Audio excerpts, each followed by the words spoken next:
the Everything But Politics podcast. All right. We are rolling here and we got a fun one today. We had his partner in crime join us back in October, and it's great to have the other half of the Makeshift project in the building. Brian Conforth. Brian, thanks for joining us, brother. Good to have you. Great to be here. I'm excited to be on the Everything But Politics pod. Let's do it. For sure. Yeah, let's do it. So I saw via Instagram, you guys were just in Houston. What was going on there? Dude, I don't even know. So we got a call on Tuesday night from Big AJ from the Costco guys, and he called Zach because that's just what they do. They talk on the phone now.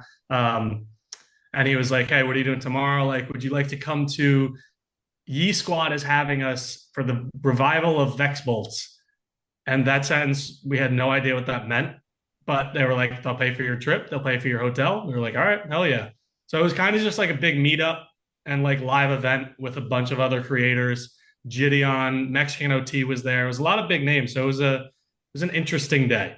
How was that? I mean, it looked fun, right? You guys looked pretty lit. It looked like a memorable couple of days, hours. How long were you there for? Yeah, we landed at 11 a.m. that day, and then we flew home at 6 a.m. the next day. So we were there for a total of 19 hours. But it was fun. I mean, it was a lot of fun. We met a lot of cool people. We went out after, like at late at night, and an interesting day. Well, I've Brian, never been to Houston. speaking of a small world, I just left Fort Lauderdale with Americas and Boca Raton, and at the airport, I ran in to the boom guys, the Costco guys, The boom guys. literally at the security. People were like, it was almost as if they were celebrities. People were coming up to them, and they had to like scream, "We bring the boom!" It was Yeah, just it's so insane. funny to hear that now they were heading to Houston. It's insane. We actually were going to, I forget where we were going somewhere. Oh, we were going to Miami for Rolling Loud, and we were not going with them at all, but we heard them booming down the hallway at the airport. Same thing as you. It was insane. They boomed towards you and Zach. They just don't stop booming. They just boom all day long. Dude, and funny. like Evan said, they're almost like celebrities. They are celebrities. They're Yeah. fucking everywhere. And I shop at the same Costco as them. So I see like the videos of them at the Costco and like, dude, that's like this is where they're fucking getting chicken bakes and all that shit, bro. It's like what a glitch in the matrix we're currently living in. Yeah, it's a weird time that we're in, but I'm loving it. I'm Yeah. eating it up. I like it. So wait, Brian, so like I said, this is gonna be out on the 20th. Okay. So prior to that, there's a good chance that your bread and butter TikTok is not a thing here in the US. What happens if there's no TikTok for the Makeshift project? That's true. I mean, I hope it doesn't happen. Like TikTok has been really good to us, and that's like kind of where we got started. So I want to see it stick around. What happens to the makeshift? What happens to the makeshift project? I don't think anything happens to us. We got on YouTube Shorts and YouTube really early. So like 2 years ago or 3 years ago, and as Shorts were starting, we got on before it was monetized. So we built like a huge following on YouTube. I think we have like 1.8 million subscribers on YouTube, which is crazy. And I mean, transparently, that's where we make majority of our money. So it's like if TikTok goes away, yes, we're gonna lose one stream of revenue. Yes, we're gonna lose 2 million followers, which sucks. But I don't think that it'll affect us too much because we're kind of cemented into YouTube and some other platforms. For sure. What is your long-term vision for the Makeshift project? I think kind of medium form, long form is like, and short form, like we're starting to do it now. We started Makeshift Hoops. We're gonna try to like make some niche channels where we're gonna make Makeshift Hoops. We soft launched or kind of just launched Makeshift Golf. We're gonna start a gaming channel. We're gonna start live streaming. So we're gonna try to like set our priorities straight where me and Zach can not edit all day and like we can just use the hours that we're editing filming instead of editing and sitting behind the desk. So the long form vision is like to have a mini bar stool kind of thing where Makeshift is like the core. There's Makeshift hoops, basketball, football, gaming, betting, whatever. And we'll do that with like a couple of our friends that are pretty good in specific fields. So we had this conversation with Zach back in October. So we referenced that Barstool is definitely the blueprint in many ways. I would say Full Send probably has the same similar type of blueprint. With makeshift hoops, makeshift golf. We love all that stuff. And I see you got your boy Michael Venetia involved too. He's doing makeshift hoops. Yep. What's the like I haven't said the vision, but this year with hoops and golf they're already the thing. How are you guys working to grow both those pages? I mean, like the behind the scenes stuff is just where our goal is to film everything and produce everything and then hand it off to an editor because editing takes up most of our time. So it's like if we can film an extra 30 minutes to an hour during our filming sessions for hoops or golf or whatever it is, and just hand it off to somebody and have them manage the account and edit all the content, then it's like kind of a light lift for us. The fact that we have the following is like amazing and we can make these accounts big. But if it's like a light lift for us just to put out as much content as we can, that's kind of the goal in every single thing that we do is like make it as easy as possible. How many years in the making is this now? I think it's like 4 years. I think it's 4 years exactly this month. Right around COVID. Yeah, exactly. Wait, so Brian, let's take a step back because I know that you have previous editing experience and experience with both the New York Giants and Overtime Sports. Tell us about your background. We just did a podcast recently with Andy Hecht, who worked with the Lions, the Eagles, the whole thing. So I'm fascinated by that world inside of an organization. Different. He did it in the early 2000s. You did it in the late teens, I believe, early 20s. So what was that experience like, and how did that translate into building the Makeshift project? Yeah, it was cool. It was so during college, I worked for the Rutgers football team. I worked in the team video department, which is basically filming all the practices, all the games, and it's for like coaches to critique players, their techniques, the formations and stuff. So it wasn't anything that creative, but it got my foot in the door with like cameras and basic editing and stuff. And then my first job out of college was working for the Giants. I had an internship and then stayed there for like 2.5 years after my internship ended. That place was really cool. That's where they taught me how to edit, produce, shoot on professional cameras, use like real platforms to edit and get like kind of produce actual segments. And it's a lot of work. Like you work 6 days a week there, and because that's kind of just what football is. It's like all day, all hours. And then I went to overtime and I used everything that I learned at the Giants to work at overtime. And overtime was cool because they let me be creative. And it was a lot of the same exact thing that we're doing now, where it's like short form content. And when I was editing there, I was thinking, I was like, why don't we just, because we already had the channel when I was at the Giants, but then I was like, why don't we just double down because I'm already doing this and I know how to edit so well with the short form. So we kind of doubled down on it when I was at overtime and when Zach was at his finance job, and kind of just rolled with it. And at one point we were able to quit our jobs in April 2024 last year. And yeah, I mean, the big thing for us quitting our job was the money. So like we needed to make sure we had some type of backup, like in case it didn't work out. But yeah, that's my brief background in my editing career. For sure. So like I said, we talked about this with Zach. We did the opposite of what you guys did. We started with long form podcast, like just totally 30 to 60-minute episodes. You guys started with short form, which in hindsight we should have done, but we learned. Like it was a great learning experience. So we built up this, like I said, 121 as of right now.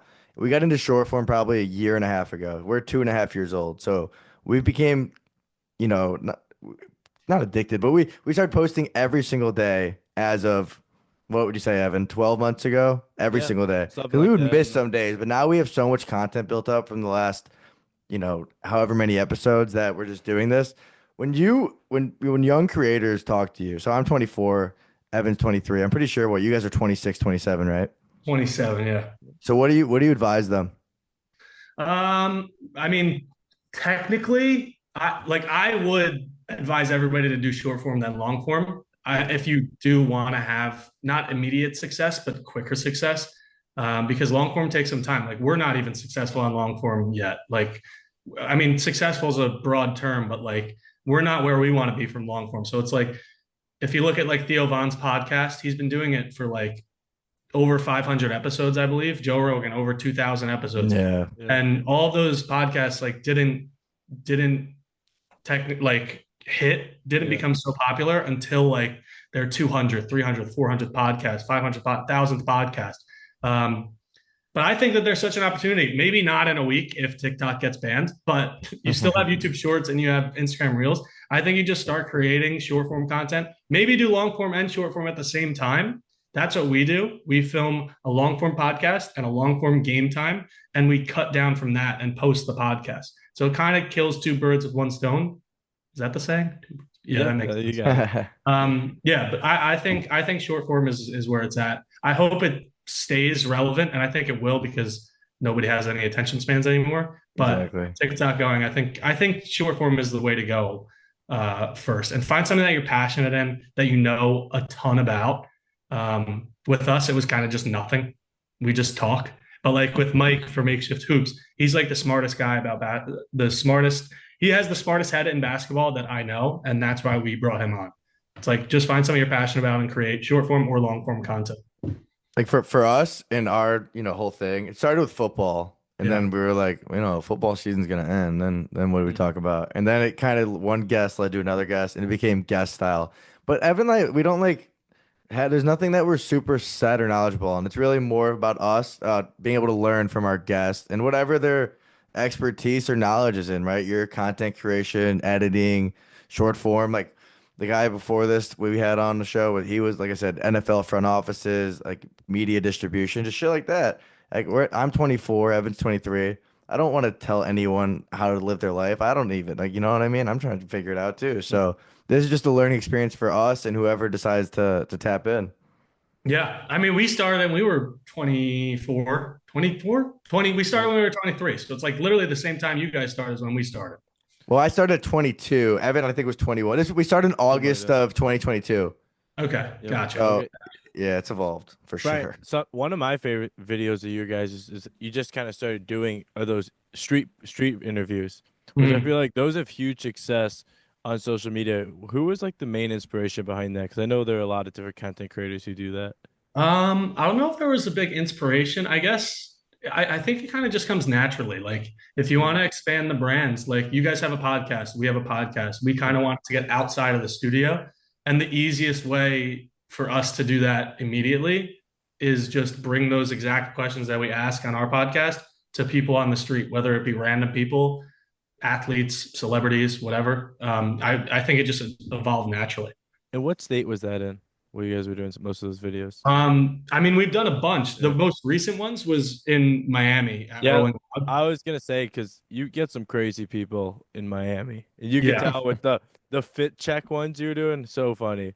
yeah. The people at Rolling Loud Yeah, are characters in a good way, mostly, but there's some crazy outfits there. I can You know, imagine. so another thing, who just makes me so happy is the Rizzler. I love that little guy. He's so great. Like him and his dad are really crushing it too. I know he's the man. He's literally the best. We have a live show actually, our first ever like real live show, March 13th in Jersey City, and he's coming on stage as a guest. So I'm hyped for that. That Where place is gonna erupt. I know. It'll be awesome. where's It's gonna be where's fun. that going to be located? White Eagle Hall in Jersey City, New Jersey. So it's like down. It's like 10 minutes from New York. So you guys selling tickets for that, or how does Yeah, that we work? just started like last month, I think. So we got like 2 months left to go. How cool is that? How big of Going a venue? from your parents' basement, right, to a theater. Yeah, it's pretty. I mean, it's 325 people, which is That's it's a lot. decent amount of people. But yeah, I'm nervous. We had a meeting with them yesterday, and we're kind of just like figuring out all the logistics. But it's definitely nerve wracking. But it's gonna be fun. It's gonna be a good time. What Yeah, but is? you guys don't have that like rowdy, like obnoxious crowd. It should be well respected people that are just there to like meet you guys, and of course see the fucking Rizzler. I mean, come on. Yeah. Yeah, I hope so. I mean, it's going to be pretty interactive. Like, we're going to host like a big competition on stage. We're going to do like a lot of crowd engagement stuff where we bring people up, have prizes, and like Oh, tell that's some cool. stories. So it should be fun. It should be a good time. That's gonna be great. So when you are planning something like that, are you hiring like a production team? How does that work in terms of getting it recorded, making sure it looks as professional as possible? So I'm sure Zach said this, but literally we're just a team of two, kind of a team of Yeah. three because we have our agent. His name's Max. He's great. Shout out Motive Media. But So it's kind of just us. So like I'll handle all. Me and Zach will both come up with the prompt of like the segments, what we're gonna do, and then we're just gonna use our personal and professional connections to get a videographer, a photographer. We're gonna hire a comedian for an opening act, and then kind of just reaching out to people like the Rizzler. We're having Alex Day host it, which he used to work at Overtime with me. And then it's a little complicated, but it's a lot. It's going to be a lot of riffing on stage. We're going to have it like organized, but we're going to let the crowd play into it as well. I love it. So going back, I want to talk a little bit about your agent. When was the thought to like, hey, maybe we should get an agent, and how did you guys kind of go about that? So we started getting sponsorships probably like maybe 2.5 years ago, and they were kind of just like brands to us through our email. And we didn't really know anything about the like how to negotiate in the content aspect of things. Like we didn't know what one Instagram reel costed for the following that we had, or like one long form video or whatever. So we did a few sponsorships on our own, and then we were kind of like left in the dark where we didn't know what prices to put out. So then we talked to Max, and he kind of helped us out a lot, and he's been a huge help with our sponsorships and our growth and us being able to quit our full-time jobs, which that the main reason is money to quit, like at the end of the day. Absolutely. Yeah. Well, you left OT Sports prior to creating Makeshift. I left OT Sports Pro. We made Makeshift when I was still at the Giants. Okay. Gotcha. Yeah. And at that point, was it just you and Zach having fun, or was there a vision? No, I mean the first video there was no vision. I had like a loose vision, and Zach was like in and out, and he was like, I don't want to do it, I don't want to do it. So there was literally no vision in the beginning, but I mean, everything comes naturally. Like we didn't think we were going to be doing a full length podcast our first episode. We thought we were just going to be making little TikTok clips and maybe get 10,000 followers one day or something like that. But it kind of just everything evolves, and yeah, I don't know. We had zero vision, and now we have like a lot of different visions that we need to set on. At what point did podcasting and creating content become a part of your identity and something that you just do? So me and Zach both kind of made content. I think me a little bit more than him. Not really. I used to have a YouTube channel growing up, so I always wanted to be a videographer for like a DJ, a musician, or like a team or something like that. So I used to make vlogs. I made like, I don't know, 10, 15 vlogs, and then I shot a bunch of like DJs, bands, like promotion videos and stuff like that. So I think I've been creating content for a long time. Zach has been creating content more so iPhone, not videography, but still content. We've been making content for, I don't know, probably since we were in high school, maybe like sophomore year of high school. I think we both started. When you were in high school, what was that kind of content that you were doing?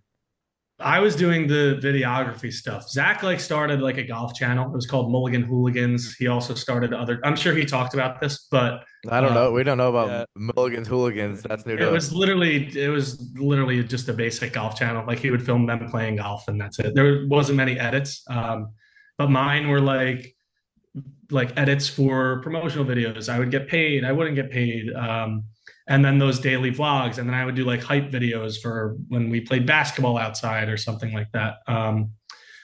And yeah, and then even before that, when we were little kids, me and Zach used to shoot movies in his house. It was insane. Like we would have a bunch, like four of our friends over, and we would just create a plot and film a movie around his house. I'm glad that they're not out there. On like an iPad, huh? On like his brother's old like camcorder. Yeah. Oh, wow. Yeah. What a throwback. Yeah.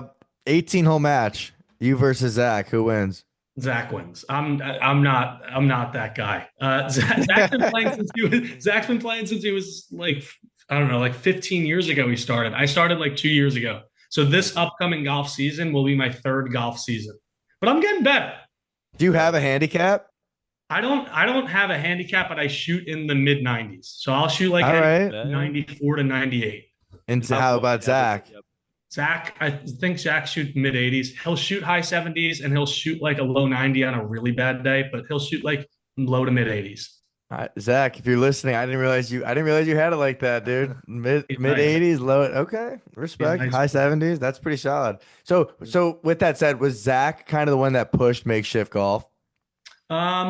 I think Makeshift, no, so it was kind of a group decision to do all these different sports channels, and Zach got me into golf. So the first thought was always Makeshift basketball or Makeshift hoops because we played basketball all our life growing up. And then golf just came naturally because he got me into it and we started playing when we started the channel, or maybe 2 years into the channel I started playing, whatever it was.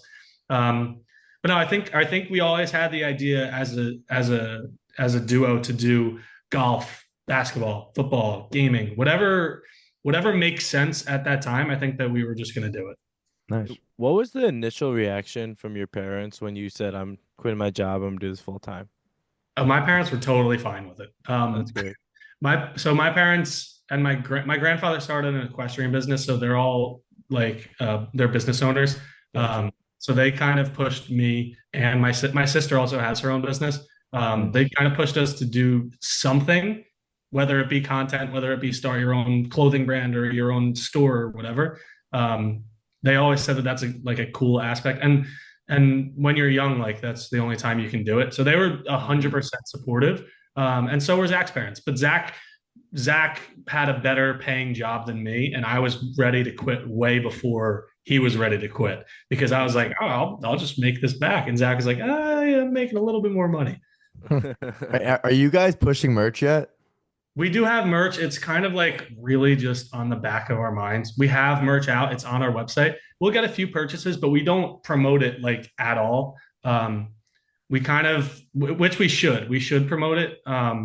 But it's just like on the back burner. I like the merch. It's cool. But we have so many different things to think about, like the live show. We have like a bunch of collabs coming up and all these random live events that we go to the week of. But to answer your question, yes, we do have merch. But let's just get the Rizzler in a shirt and you guys will sell out in a day. I know. He was wearing the hat on our podcast when we had him on like in October or November, whatever it was. That's exciting. I think it's So, go ahead, go man. ahead, Evan. I was just saying, I think it's so funny if you would like tell an older parent, like, hey, in 10 years, it's just going to be this 8-year-old and everyone on the internet's going to love this kid. You'd be like, what? Yeah, It's yeah. so crazy.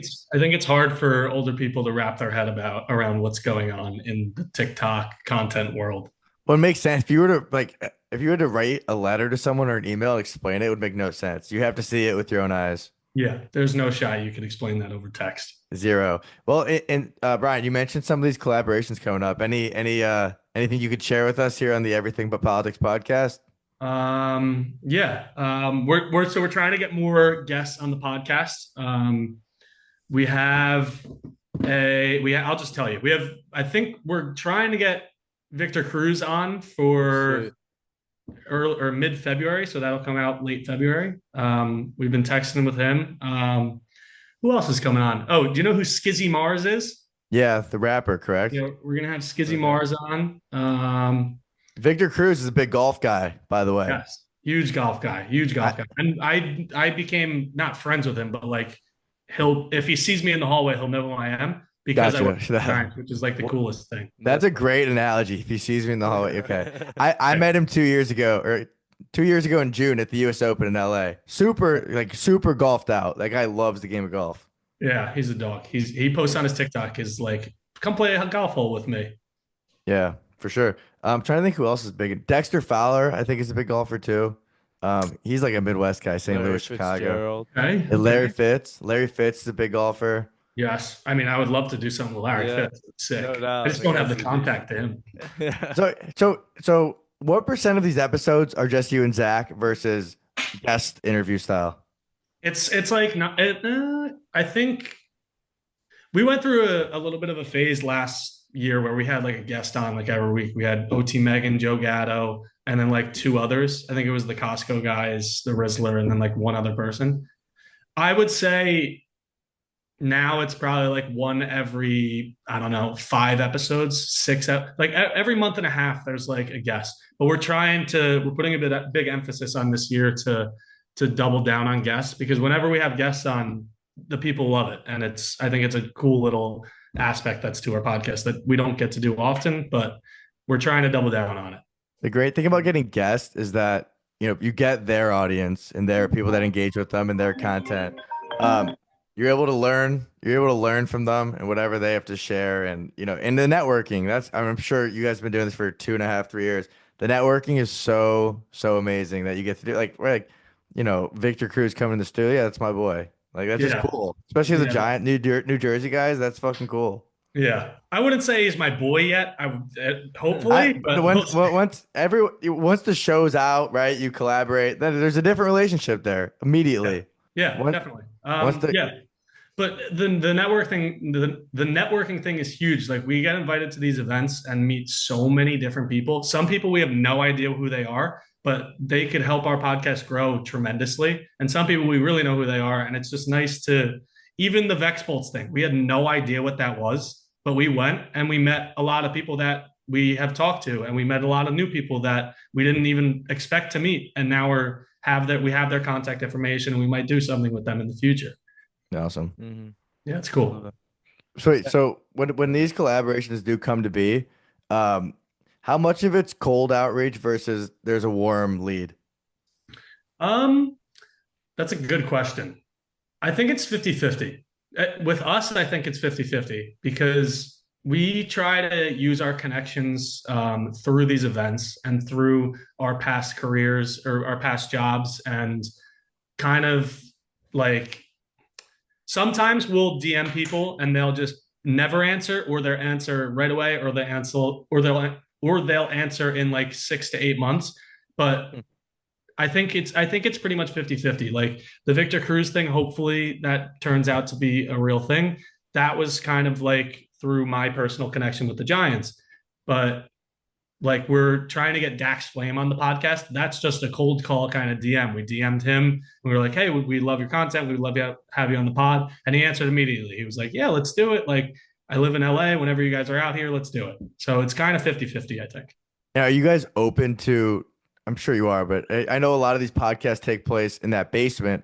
Are you open to traveling around the nation and doing these in person?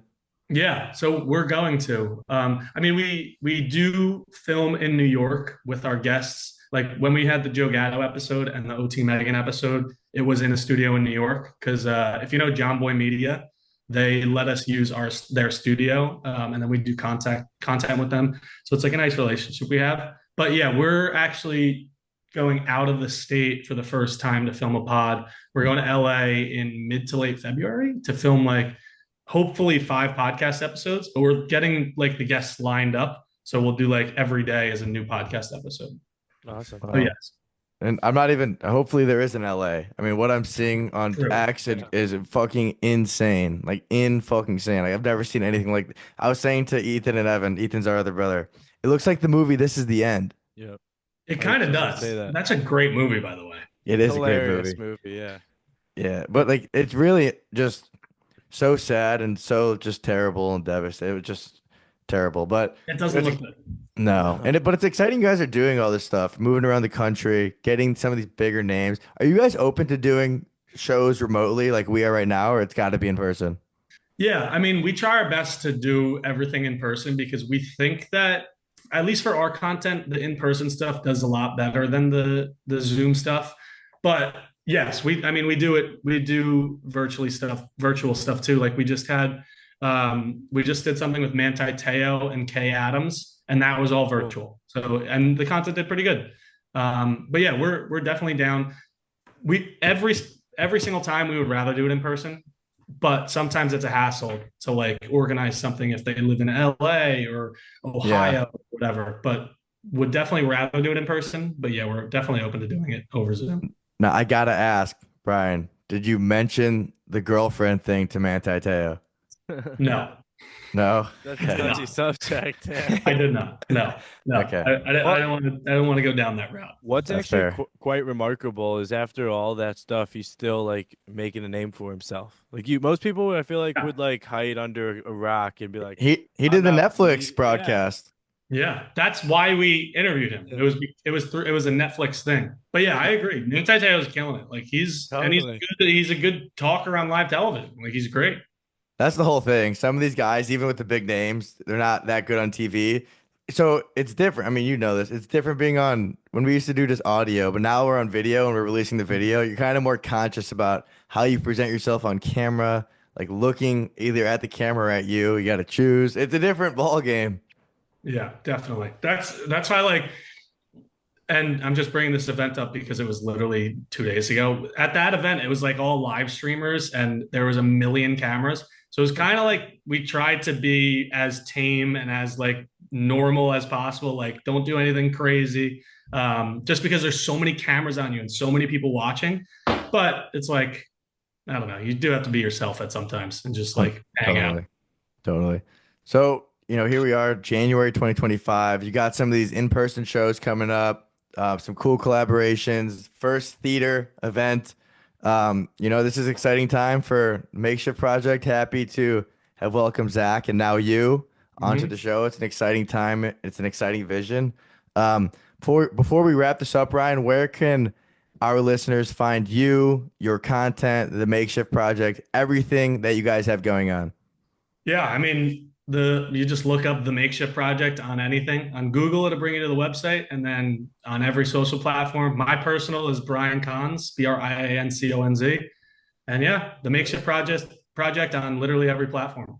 And guys, if you're listening, in the link below, we'll have the tickets to their event. Make sure you get some tickets, see them live. It's going to be a great show. Merrick, if we're available, let's try to make that. But you said March 13th? March 13th. Hey, if you guys are in New Jersey, pull up. Okay. We got cousins in New Jersey. So You're in Jersey City or Hoboken? Jersey City. You live in Jersey City? Yeah, I just moved here. right on. All right, congrats. Well, Brian, a lot of fun. Appreciate you coming on. This is this was kind of overdue after having Zach. We gotta complete the duo here. So it's our honor, and we will do it again in the future. So thanks a lot, man. Hell yeah. Thanks for having me.